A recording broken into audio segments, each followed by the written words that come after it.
সবার পরিচিত 18650 লিথিয়াম ব্যাটারিগুলা আমরা অনেক কাজেই এই ব্যাটারিটি ইউজ করে থাকি। এই ব্যাটারিটা আমরা অধিকাংশই হচ্ছে পুরাতন ব্যাটারি, ল্যাপটপ ব্যাটারি প্যাক থেকে আমরা এগুলো কালেক্ট করার মধ্যে থেকে আমরা ভালো ব্যাটারি এবং খারাপ ব্যাটারিগুলো আলাদা করে বিভিন্ন প্রজেক্টে আমরা ইউজ করে থাকি। কিন্তু আমাদের যে ব্যাটারিগুলো হচ্ছে ভোল্টেজ কম বা আমরা ড্যামেজ সেল হিসাবে ধরে নিই, এই অধিকাংশ ব্যাটারিগুলো হচ্ছে আপনার অনেক ভালো থাকে। সেটা হচ্ছে দেখেন আমি ব্যাটারিগুলো কীভাবে ঠিক করতেছি। ব্যাটারির যে টার্মিনাল পয়েন্টের প্লাসের টার্মিনাল পয়েন্টের দেখবেন যে কাটা অনেক ক্ষেত্রে অনেক ব্যাটারিতে 4টা এবং অনেক ব্যাটারির ক্ষেত্রে 5টা, আবার অনেক ব্যাটারির ক্ষেত্রে 3টা থাকে। এই বাস কাটার প্লাসের টার্মিনাল পয়েন্টে দেখবেন যে আপনার ভিতরে আপনার একটু ফাঁকা জায়গা আছে। আমরা টুইজার অথবা এটাকে অনেকে টুইজার বলে, অনেকে এটা অনেকের নামে ডেকে থাকে।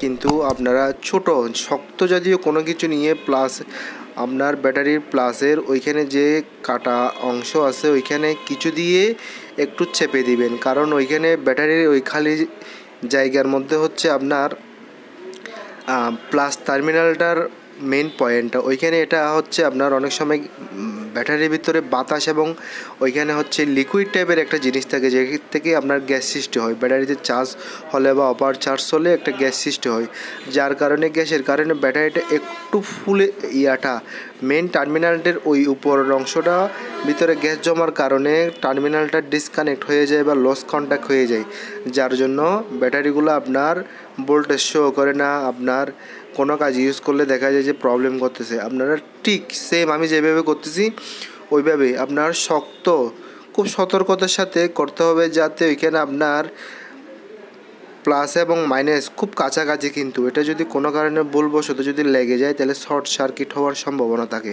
সেক্ষেত্রে আপনারা খুব সতর্কতার সাথে এখানে ঠিক আমি যেভাবে করতেছি ওইভাবে হচ্ছে একটু চাপ দিয়ে নেবেন। দেখবেন যে অনেক সময় অনেক ব্যাটারিতে দেখবেন যে একটা গ্যাস যে বের হয়, এটা একটা শব্দ হয়।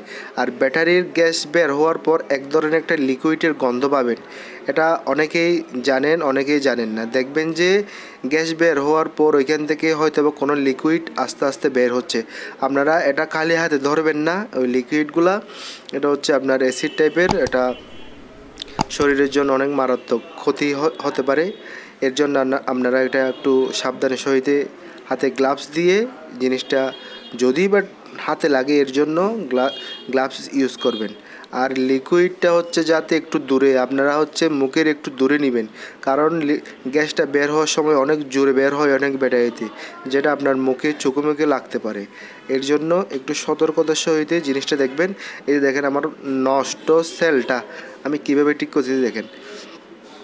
এই যে আমি আবার নিলাম, এটা হচ্ছে শক্ত করে ওই টার্মিনালের ইয়াতে একটু চাপ দিব, নিচের দিকে চাপ দিব, যাতে টার্মিনালটা লস কন্ট্যাক্ট না করে। এর জন্য আমি চাপ দেব এবং আমার ইয়া থেকে গ্যাসটা বের করে নিব। আমার এই ব্যাটারিতে, এটা হচ্ছে আমার একটা ইয়ার ব্যাটারি, স্যামসাংয়ের ব্যাটারি। এই ব্যাটারিতে দেখবেন যে আপনার 5টা কি 6টা আপনার ছিদ্র আছে। ওই ছিদ্র দিয়ে আমি টুইজার দিয়ে হালকাভাবে ইয়ে করতেছি। দেখেন এখন আমার ভোল্টেজটা হচ্ছে 1.66। এটা চার্জ দিলে আপনার চার্জ হবে। ধন্যবাদ সবাইকে, ভালো থাকবেন, লাইক এবং সাবস্ক্রাইব করে পাশে থাকবেন।